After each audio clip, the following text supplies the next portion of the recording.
Саламатсыздар ма, білім алушылар? Мен Жамбыл облысы Сарысу ауданы Жарылқасын Отарбаев орта мектебінің тарих пән мұғалімі Сатмаханова Динара Ораққызы. Бүгінгі сабағымыздың тақырыбы туған өлке, тұнған шежіре.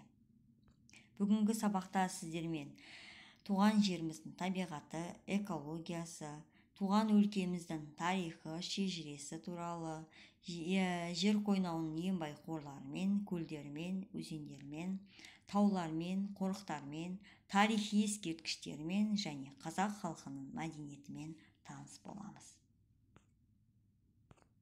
Сарысу ауданы. Сарысу қасиетті әулиеатаның киелі бұтағы. Көненің көзі, талас өңірмен астасып, бауырласып, құт берекесімен қадірлі. Бақ қонып қыдыр дарыған, елдік және отан сүйерлік ұғымды биіктете түскен небір асыл жандардың кіндік тамған жері. Біз оның барлығын мақтан етеміз. Ауданның арғы-бергі тарихында туған елі мен жер үшін аянбай тер төгіп, халыққа қызмет көрсетудің үлгі өнегесін көрсеткен аға ұрпақ өкілдерінің алдында тағзым етуге міндеттіміз. Сарысу ауданы 1928 жылы 3 қыркүйекте Қазақ АКСР халық комиссарларының кеңесінің қаулысына сәйкес құрылған. Осы қаулыға сәйкес Сарысу ауданы Қызылқұм, Созақ, Шу аудандарымен бірге Сырдария округіне қаралған. 1932-33 жылдары, ашаршылық жылдары аудан халқы аяусыз қырғынға ұшырады. Ауданда совхоздар құрылып, негізінен мал шаруашылығымен айналысқан. Ұлы Отан соғысынан 2700-ден астам сарысулықтар туған топырағына қайта оралмады. 1957 жылы аудандағы колхоздар ірілендіріп, 7 совхоз құрылған. 1962 жылы Сарысу ауданының Талас ауданына қосылуының тиімді болмағандығын өмірдің өзі көрсетіп берді. 1967 жылы Сарысу ауданы қайта құрылды. 1997 жылы Сарысу ауданы мен Жаңатас қаласы біріктіріліп, аудан орталығы Жаңатас қаласы болып белгіленді. Ауылдық аймақтар Байқадам, Жайылма, Игілік, Жанарық, Тоскент, Түркістан, Жаңаталап, Қамқалы, Досбол. Қазіргі кезде ауданның экономикалық, әлеуметтік жағдайы тұрақты, тарихи ескерткіштері көптеп кездеседі. Жаңатас қаласы 1969 жылы 25 маусымда Қазақ ССР жоғары советі президиум указына сәйкес Жаңатас поселкесі аудандық бағынысқа жатқызылған қалалардың қатарына қосылған. Қалада химия өндірісінің басты кәсіпорындары, жеке шағын серіктестік, қазфосфаттың филиалы, Қаратау тау-кен өндіріс кешені, қаланы орталықтандырылған сумен жылумен қамтамасыз ету кәсіпорындары, мемлекеттік көп салалы коммуналдық шаруашылық кәсіпорындары бар. Жаңатас геологтардың карталарында тұңғыш рет 1939 жылы белгіленген. Бұл жерде Қаратау кен аймағынан бұрын барланған барлық кен көздерінің қорынан әлде қайда артық фосфор қабаттарының қалың жынысы жатқандығы айқындалған. Алайда фосфорды игеру тек 1964 жылдан басталған екен. Саудакент. Саудакент орта ғасырлардағы Ұлы Жібек жолы бойындағы белгілі қалалардың бірі болған. Шабақты өзенінің солтүстік қанатында орналасқан. Өзеннің жағасында көне орын сақталған, қазір халық оны Күлтөбе деп атап кеткен. Ежелгі көне деректерде ол 10 ғасырда Сугулхан деген атпен мәлім болған. Енді бір деректерде Сугулкент деп те аталып жүр. Ол кезде ірі сауда қолөнер орталығы болған.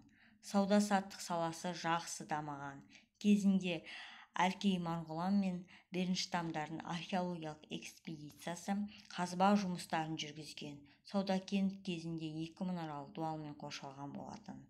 Бұл жерде қазба жұмыстары кезінде құмыралар, теңгелер, табақшалар, тағы да басқа көптеген жәдігерлер табылған. Ол жәдігерлердің барлығы қазіргі кезде Саудакент ауылындағы Төкен Мақашев атындағы мұражайда қазіргі кезде сақталған. Саудакент ауылының кіреберісінде тағы бір тарихи ескерткіштердің бірі Шоқайдатқа.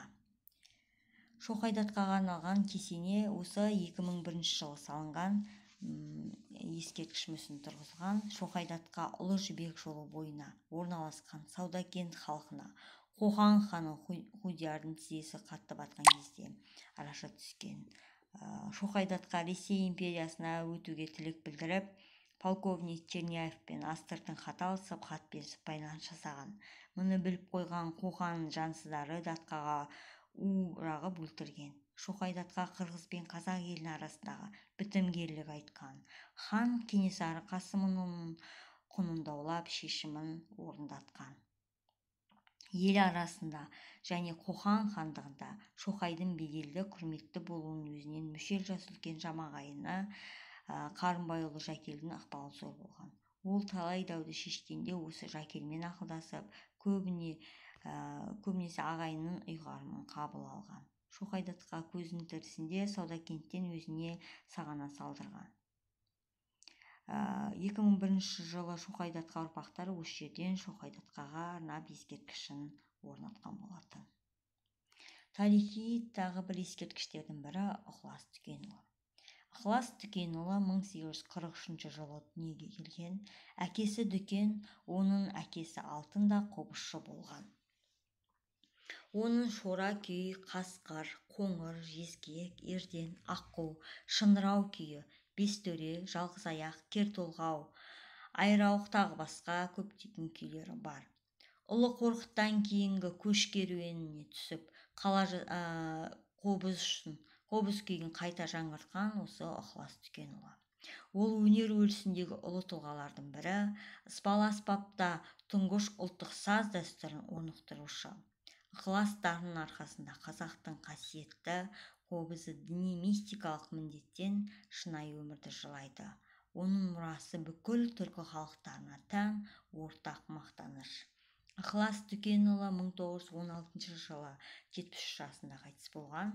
1993 жылы Ықыластың туғанына 150 жылға байланысты осы Саудакент оңтүстік жағында кесене орнатылған. Қазіргі кезде осы Сарысу ауданында көптеген тарихи ескерткіштер бар. Қасиетті Сарысу жерінің тарихи ғасырлардың арғы жағында тереңде жатыр. Оның сайын даласы, тау жотасы, сылдырап аққан бұлақтары, сарқап аққан өзендері, айдын шалқар көлдері ғасыра шежіресінен сыр жетеді. Ұлы Қытай қорғанынан бастау алатын Ұлы Жібек жолының бір тармағы осы Сарысу ауданының жерін жарып өтеді. Осыдан 8 ғасыр бұрын Шыңғысханның қалың әскері Ұлы Жібек жолының бойындағы Саудакент, Ақкесене, Көккесене, Күлтөбе, Қостөбе қамалдарын қиратып, өртеп жермен-жексен етті. Гүлденіп құлпырып тұрған қалаларды күлге айналдырған. Бірақ қандай қанды қырғын дүниені дүлей өрт шалса да тарихты өшіре алмайды. Сарысу ауданында бұдан басқа да тарихи орындар өте көп. Қаратау сілемдерінде Жұмбақтас, Тамбалтас, Маятас, Айуантөбе деп аталатын көріністі жерлер бар. Сондай-ақ Талас, Аса, Шу өзендерінде осы өңірлерінде тарихи орындар жиі кездеседі. Ежелгі ел аумағында аққу ұшып, қаз қонған өзендердің керемет сұлулығы кімді де болса да таңдандырады.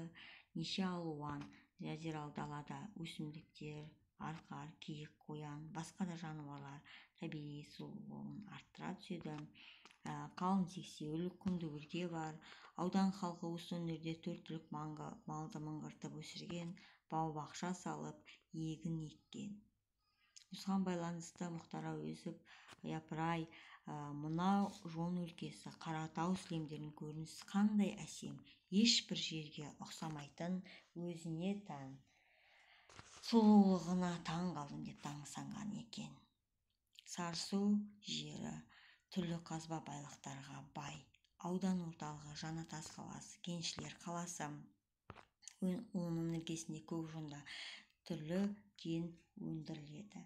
Ендеше осы өзіміздің туған өлкемізді табиғатымызды құрметтеп, қастерлеп, оның өз туған жеріміздің қадірін білу және оны келесі ұрпаққа жеткізу біздің басты міндетіміз деп білемін. Назар қойып тыңдағандарыңызға рахмет.